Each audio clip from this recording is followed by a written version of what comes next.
the EPA outlawed custom choppers, and that's why, you know, the business has been dying. I don't know if you know all the details or not. I'm giving these out. I'm passing these out. I'm putting them in strategic places throughout Daytona. I got 10,000 of them. I pass them out where people can look at them and say, oh, that's a really cool sticker, you know? Well, maybe, what is it? Maybe I want it. What's it all about? Well, what happened in 1998 and 2007 with the chopper craze? You remember the craze? The OCC, all those guys? I was building bikes too. Nice choppers. It went crazy. But in 2006, the EPA came in, and what they did is they made it illegal to build custom choppers that weren't EPA compliant. Buy a Harley or buy an $8,000 SNS motor and put it in your bike. Got rid of all the, basically shut down the chump. Well, shut down all the small guys. The small guys can't come back. So what are we supposed to do? Right now, how much money? I mean, I'm going to tell you, 07 to now. Look at the difference in the business. It's huge. We got a new president, Trump. We got a new EPA director. Last night you were in my room. Now I bet she smelled like you.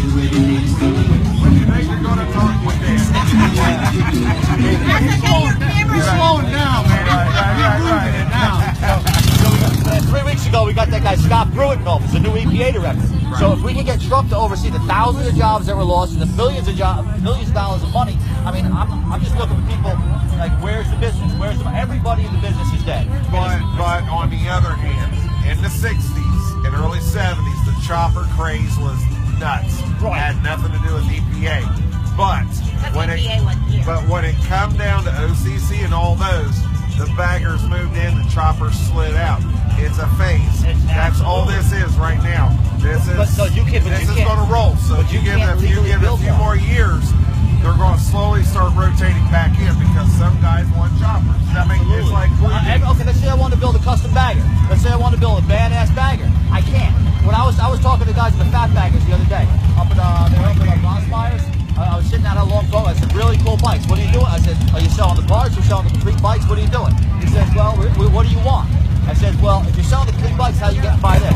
He says, we built a $100,000 EPA lab out in California. So if I want to build custom bikes, okay, first thing I do is build a $100,000 EPA lab. Okay, that sucks.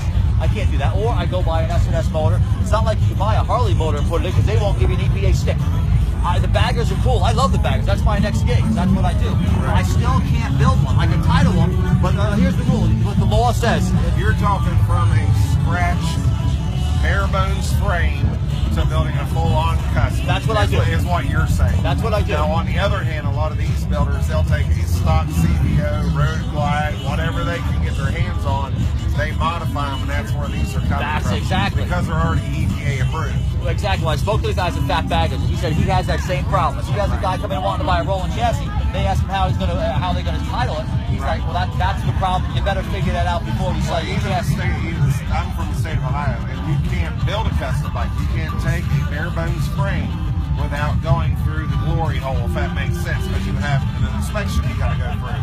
And that inspection really isn't an EPA inspection. It's a state titling inspection. They want to make sure every receipt for every part's on that bike. That's when you build a kit bike. I'm not talking the kit bike. I'm talking you build you a frame. You bring in whatever engine you're wanting to build. This isn't a kit bike. I'm talking bare bones raw bike. You have to go through a state inspection because you don't get a title with your frame. No, see, I'm a licensed United States motorcycle manufacturer. Right. I print my own titles. So you got to keep track of all that paperwork. But right now, as it stands, you know, for me, I told you, the government, remember the days the guys built kit bikes? They were flipping them, building kit bikes and flipping them. This law says, you know the law, they gave us 2 exemptions. Exemption number 1, you can only build 1 kit bike in your entire lifetime. Right. Okay, that blows. Exemption number 2, guys like me, motorcycle manufacturers, they're going to give you the okay to build 24 non-EPA compliant bikes. That's great. But the second... No, that gets better. 20, I can live with 24. But the second line says this: they can't be driven on the road. Right. What good is that? Right. Who wants a piece of art or an off-road vehicle? Well, some of these guys do. Some of these guys want $100,000 arts that they can put on it. But even if it doesn't bring the choppers back, so we got rid of the law, it might give us a chance. Then you're right. It might. Right now, I'm tied. I'm handcuffed. I can't build a chopper. But if the law was changed, maybe something will happen. People say they won't come back. Maybe they